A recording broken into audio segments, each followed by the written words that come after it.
Dans l'entreprise, beaucoup de salariés, beaucoup d'agents travaillent en horaire décalé. Pas forcément de nuit, mais en horaire décalé, avec des horaires un peu extrêmes. 5 heures, des prises de 5 heures du matin, et puis des fins de service parfois à minuit, 1 heure du matin. Et puis il y a les travailleurs de nuit, les vrais travailleurs de nuit qui font du 22h, 6h. Et puis le plus souvent, les salariés, les agents font du 3-8, matinée, ils enchaînent matinée, après-midi, soirée et nuit.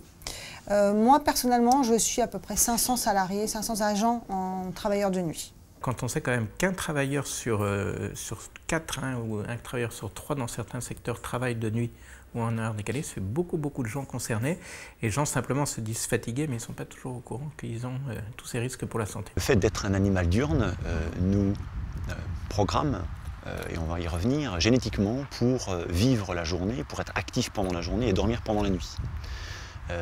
Pourquoi est-ce qu'on est programmé génétiquement? Eh bien parce qu'il existe au sein de notre cerveau une horloge biologique qui repose sur un certain nombre de gènes, une dizaine de gènes qu'on appelle les gènes horloges. Ces gènes horloges oscillent et vont interagir les uns avec les autres de manière à, in fine, générer une activité rythmique. Cette activité rythmique, elle prend à peu près 24 heures. Il se trouve que chez nous, animaux diurnes, cette activité rythmique va déclencher la veille pendant la journée et va déclencher le sommeil pendant la nuit. Le métier d'agent circulation, où qu'il soit, consiste donc à être responsable de la circulation des trains au niveau de leur sécurité et aussi de la régularité, de l'ouverture des signaux sur notre secteur circulation, donc d'un point A à un point B. En fait, et donc l'ensemble de tous ces secteurs font les lignes SNCF qu'on connaît aujourd'hui. Pour les travailleurs de nuit, je fais un interrogatoire un peu plus poussé sur comment gèrent-ils leur sommeil quand ils sont de matinée, de soirée, de nuit. Je recherche toujours leur chronotype, ils sont du matin, du soir, et j'essaye toujours de voir comment ils s'adaptent entre la vie familiale et la vie professionnelle, parce que c'est toujours une négociation entre vie familiale, vie professionnelle, vie sociale. On a longtemps pensé que les travailleurs de nuit auraient une horloge, on dit aussi un système circadien, une horloge qui a un rythme de 24 heures, une horloge qui finirait par être calée à ce travail de nuit et qui finalement deviendrait des animaux nocturnes. Mais en réalité, toutes les études dans la littérature montrent que les travailleurs de nuit, y compris ceux qui en font pendant 2, 4, 6, 10, 20 ans, finalement, pour la grande majorité, sans doute environ 75%, voire plus, ont une horloge biologique qui reste calée à la vie diurne. Et vraisemblablement, la raison pour laquelle c'est le cas, pourquoi leur horloge ne se synchronise pas à ce travail de nuit, eh bien c'est parce qu'en dehors de leur travail de nuit, quand ils sont en pause, en congé, eh bien ils vont vivre une vie diurne. Et donc cette vie diurne va les recaler. Finalement, ils n'arriveront jamais à se caler complètement à leur travail de nuit. Ils seront toujours dans une situation de décalage horaire chronique qui les empêchera véritablement de se synchroniser à ce travail de nuit. La principale plainte, c'est la dette de sommeil. Ils me disent « Docteur, je sais, je ne dors pas assez ». Et donc, quand on essaie d'évaluer, généralement, ils sont entre 4 et 5 heures de sommeil par nuit quand ils travaillent de matinée. Et puis, c'est très variable. Sincèrement, c'est vraiment très variable en fonction de du phénotype et du chronotype du salarié. C'est vraiment très important de faire de la médecine personnalisée en matière de sommeil parce que ce qui convient à l'un ne convient pas à l'autre. Dans le cadre de la dissuasion nucléaire, on parle des sous-mariniers nucléaires lanceurs d'engins et non pas des sous-marins nucléaires d'attaque qui ont une autre mission. Et donc ces sous-marins nucléaires lanceurs d'engins ou SNLE sont des bateaux qui permettent à l'homme de vivre sous l'eau, déconnecté du monde, ou en tout cas sans aucune aide extérieure pendant 2 à 3 mois.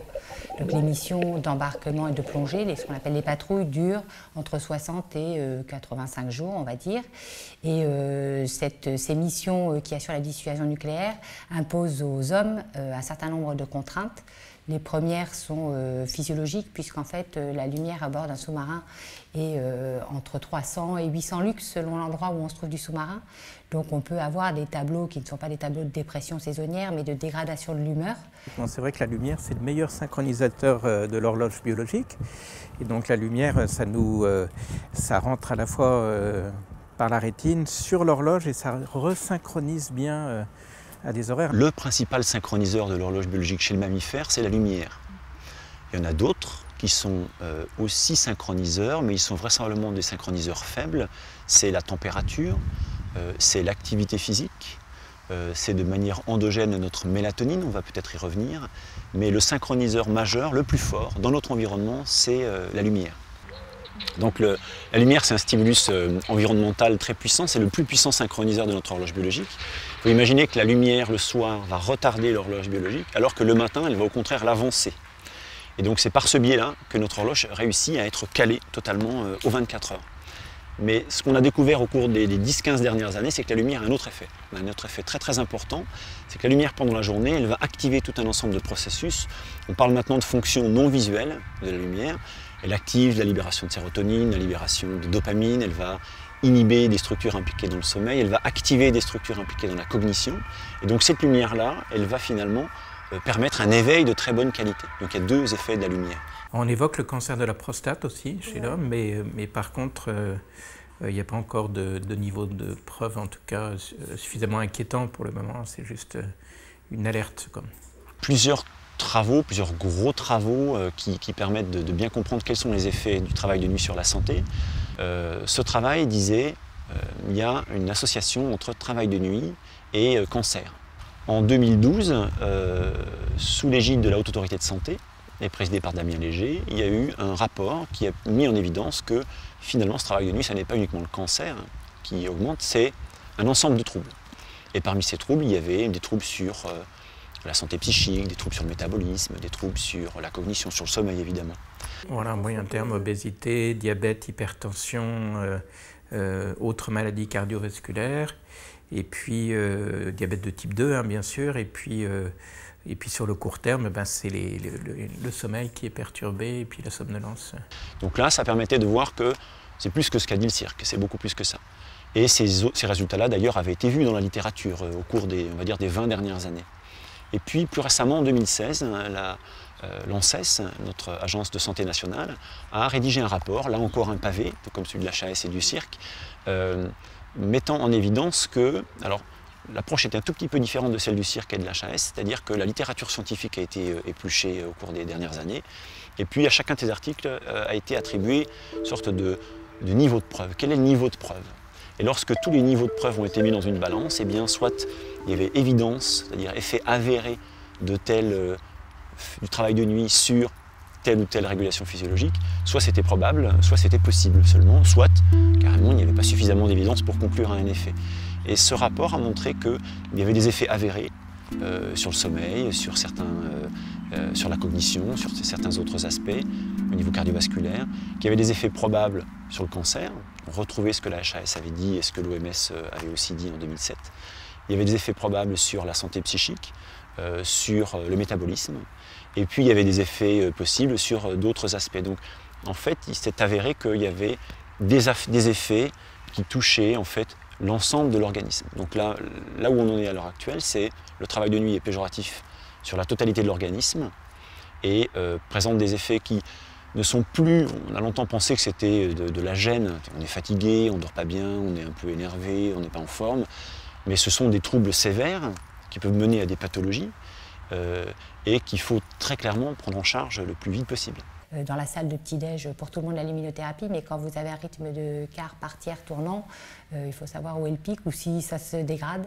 Et donc en fait, on a préféré opter pour la solution de générateur à mettre dans les bannettes, donc les petites couchettes des sous-mariniers qui permettaient d'avoir un crépuscule naturel entre guillemets et une aube naturelle.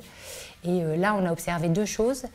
Chez les sujets de quart, c'est les sujets hors quart, c'est-à-dire le staff dirigeant, les 15 personnes qui n'ont pas de rythme de quart, ont amélioré le sommeil subjectif, la qualité du sommeil et puis les marqueurs d'humeur. Donc les gens qui sont vraiment complètement désynchronisés, c'est pour ça qu'on les prend en charge nous, dans notre salle de lumière, pour bien leur redonner le signal.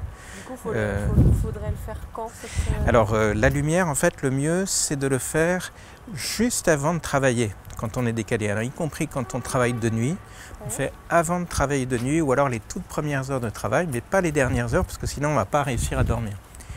Et au contraire, les dernières heures, c'est pour ça qu'il faut éviter la lumière Et on dit aux gens tout simplement de mettre des lunettes de soleil, en particulier quand on sort de travail de nuit le matin. En plein été, les gens qui se remettent à la lumière, ils ne vont jamais réussir à dormir. Ils prennent leur petit café en plus dehors, juste au bon moment qu'il ne faut pas. Ils se mettent à la lumière, puis hop, s'ils veulent dormir, ils n'arrivent plus. C'est de nuit. Donc on leur dit les lunettes de soleil pour rentrer, éviter la lumière et puis surtout couchez-vous dans l'obscurité. Ce qui est plus difficile, ça va être la nuit. D'accord. Parce que moi je suis plutôt quelqu'un... C'est un couche-tôt, je suis un couche-tôt, lève-tôt. Donc travailler de nuit, c'est difficile et en fait c'est perturbant parce que quand j'arrive chez moi le matin après ma nuit, et en fait c'est l'heure à laquelle je suis soit levé, soit déjà debout, où je me réveille et là effectivement, par exemple ce matin, j'ai eu du mal à me coucher parce que je suis rentré à 6h30 chez moi et j'ai réussi à m'endormir certainement que vers 8h. Pour enlever à 11h30. Pour les travailleurs de nuit, en général, déjà je leur demande quelles sont leurs habitudes pour voir un petit peu ce qu'ils font d'ordinaire. Et la plupart du temps, et ce qui est recommandé et ce qui ressortait de tous les rapports qui sont récents, c'est une prise de café en début de poste, avant la prise de poste, et éventuellement sur les 2-3 premières heures de poste, jusqu'à minuit au maximum. Et après, éviter toute prise de café sur le reste de la nuit. Et notamment le matin quand ils rentrent chez eux après leur poste, éviter de prendre le petit-déj avec le café, la douche et en plein soleil comme vous disiez tout à l'heure, pour éviter de les stimuler et qu'ils puissent bien s'endormir. D'accord. Combien de café du coup au max Il n'y a pas de max, c'est un peu comme de jour, 2-3 après ça dépend ce qu'ils ont déjà pris aussi avant leur poste, depuis le moment où ils se sont réveillés, mais c'est 1 avant la prise de poste et en général 1 pendant le poste et puis après on arrête pour qu'ils puissent s'endormir plus favorablement, enfin, on espère du moins, c'est l'objectif en rentrant chez eux. Ton expérience par rapport à la sieste, tu as l'impression qu'ils la font la sieste? Oui, la possibilité on l'a seulement si, on va dire, c'est calme. Si, quand il y a du travail, on fait le travail. Après, effectivement, la nuit, quand vous avez accordé toutes les planches travaux et que il y a pas de, vous pouvez avoir 2 heures où vous savez qu'il n'y a pas de train de travaux sur le secteur, en fait, vous êtes juste en attente de l'appel du RPTX pour qu'ils vous rendent les travaux. Où là, on recommence de nouveau à être actif, on va dire, dans le travail. Donc effectivement, on peut avoir 1 heure, 2 heures, des fois de veille. Fermer les yeux? Oui, on peut, mais ça reste que de la veille, c'est pas du vrai sommeil. Ça va dépendre des entreprises et des gens. On en voit de plus en plus qui vont faire des petites siestes flash. On a vu un travailleur posté qui est écuyeur, qui disait que lui, alors une fois qu'il avait fait passer tous les trains et qu'il y avait un petit peu un creux dans la nuit, il s'autorisait à faire 10 minutes de sieste sans forcément dormir, ou au moins fermer les yeux, se relâcher un petit peu, se reposer pour permettre d'améliorer sa vigilance sur la fin du poste ensuite. Dans le cadre des études qu'on a pu conduire depuis une dizaine d'années, effectivement la première chose ça a été de vérifier l'évolution de l'humeur au décours de la patrouille et d'essayer de comprendre quelles étaient les raisons des variabilités interindividuelles dans la survenue des troubles de l'humeur ou ce qu'on pourrait appeler la dépression saisonnière-like, même si effectivement ce n'est pas stricto sensu une dépression saisonnière. Toute dégradation de l'humeur étant associée à des dégradations cognitives ou des fonctions cognitives exécutives. À partir de ce constat qui était l'objet de 2 premières thèses, on a d'abord essayé de travailler avec des techniques d'optimisation du potentiel qui sont un outil militaire d'optimisation des ressources qui constitue une boîte à outils dans lesquels il y a des outils pour se préparer à l'action, des outils pour se renforcer pendant l'action et des outils pour récupérer plus vite. Donc dans cette boîte à outils, dans chacun de ces 3 tiroirs, en fait, il y a un certain nombre d'outils du champ des psychothérapies, de la relaxation, la cohérence cardiaque, de la visualisation, de l'imagerie mentale ou des outils plus cognitifs. Et l'idée, c'est que les sous-mariniers ou les individus qui apprennent les TOP, en fait, se constituent leur boîte à outils personnelle et en fassent quelque chose qui les aide à vivre au quotidien. Et là, on est plutôt parti sur utiliser finalement une pratique qui est en libre service, on va dire, dans les sous-marins, et en essayant de l'enrichir ou de l'améliorer, qui est simplement de se dire, puisqu'il y a à bord, entre les ogives nucléaires du sous-marin, quelques agrès pour faire du sport, on a fait dans une première patrouille, on a regardé si ceux qui pratiquaient du sport toléraient mieux en termes d'humeur et de sommeil la patrouille, ce qui effectivement est observé.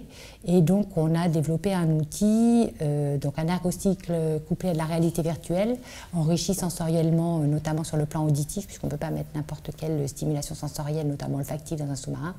Et on va essayer de voir si cette pratique-là, du fait de la nouveauté et d'un caractère plus ludique, pourrait amener ceux qui n'en font pas à se mettre à une pratique minimum de sport qui pourrait être finalement une contre-mesure simple et qui s'appuie sur la réalité de la mission et des possibles sans rajouter de contraintes par ailleurs. Si à terme, c'est ce qu'il faudra faire, sachant que pour les techniques cognitives, il faudra toujours un formateur à un moment et que les gens soient disponibles. Mais pour autant, oui, ce serait l'idéal, que chacun en fait se teste et fasse une boîte à outils mais multisystème et voir les couples, enfin les associés. Et vous avez dit un vieux militaire, ça a 30 ans? Non, un vieux sous-marinier. En fait, c'est comme un vieux pilote, c'est à partir de 40 ans, c'est-à-dire que c'est un pilote qui va prendre des fonctions managériales et qui ne va plus manager une escadrille. Chez les sous-marins, en fait, à partir d'un certain nombre de missions et d'un certain âge, en fait, il y a un certain nombre de fonctions à terre que doit prendre le sous-marinier. Pour les officiers, qui peut les conduire après à renaviguer en termes en étant le commandant de bord ou des fonctions de direction du sous-marin. Et les sous-officiers ont un autre statut qui fait qu'au bout de 15 ans d'ancienneté, ils peuvent prendre leur retraite. Donc, pour un certain nombre, à 15 ans, en fait, ils prennent leur retraite. Oui, idéalement, dans une vie rêvée, il serait très intéressant. Et c'est là tout notre plus-value, c'est que chaque médecin du travail soit concerté avant la création d'un roulement. Mais nous nous battons pour que les médecins du travail donnent leur avis sur les roulements. Là, c'est pareil, on revient à la crédibilité, à la légitimité. S'il y a confiance, si la confiance a été créée entre la direction et le médecin du travail, on est sollicité. Donc là, quand on fait de temps en temps une période de nuit, on l'encaisse bien. Parce que sur la durée, on la rattrape. Et c'est vrai que quand ça revient tous les 15 jours, par rapport au travail de nuit qui est difficile, est-ce que effectivement vous vous rendez compte que vous avez des périodes de baisse de vigilance, voire de conduite par exemple? Ah oui, complètement. Il ne faut pas qu'on demande effectivement à Laurent, mais je trouve que c'est bien de faire un test de conduite parce que le risque c'est qu'il se réendorme. Une fois qu'il s'est endormi une fois au volant, il a 8 fois plus de risques que les autres de se réendormir. Ce qui est quand même important, les gens ne le savent pas toujours, mais en effet, leur permis est limité dès lors qu'ils ont eu un problème de somnolence important au volant, puisque en fait, à la fois à titre personnel, mais aussi professionnel, la somnolence, comme ça impose de refaire des tests pour reconduire, passer le contrôle médical. Oui, complètement. Alors, donc là, ce type de test, ça se réalise sur 40 minutes. C'est volontairement des tests difficiles. On ne va pas distraire Laurent qui est en train de suivre la trajectoire, mais c'est des tests qui sont austères, dans un environnement qui est assez monotone. Et le but, c'est de bien rester sur sa voie. C'est comme si on était sur l'autoroute un petit matin sans qu'il y ait grand monde. Bien rester sur sa voie sans modifier sa trajectoire. Et donc, si jamais on est somnolent, on a tendance à croiser la ligne blanche ou à sortir de la route. Et à ce moment, on va mesurer combien de fois on sort de la route. Et aussi si vraiment on a des sorties de route qui sont vraiment significatives et qui peuvent mener donc à l'accident. Ça, c'est prédictif du risque accidentel sur la route? Alors, les tests de maintien d'éveil le sont, et ça, c'est une information en plus. C'est-à-dire, en fait, ça nous donne des informations quand même plus réelles que le seul test électroencéphalographique. D'accord. Et on peut être amené à interdire à des gens de conduire Enfin, interdire en tout cas. Limiter la conduite tant que... En fait, c'est ça qui est bien dans ce type de test, c'est que non seulement on détecte quand même la différence entre fatigue et somnolence, parce qu'il y a pas mal de gens qui disent « je me suis endormi parce que j'étais fatigué ». En fait, ce n'est pas la fatigue, c'est vraiment la somnolence qu'on détecte avec ces tests. Et puis la deuxième chose, c'est qu'en fait, une fois qu'on le détecte, la plupart du temps, on peut traiter et donc remettre les gens dans leur profession, réautoriser, bien sûr, avec une certaine surveillance régulière, mais réautoriser la possibilité de conduire une fois que les gens sont correctement traités.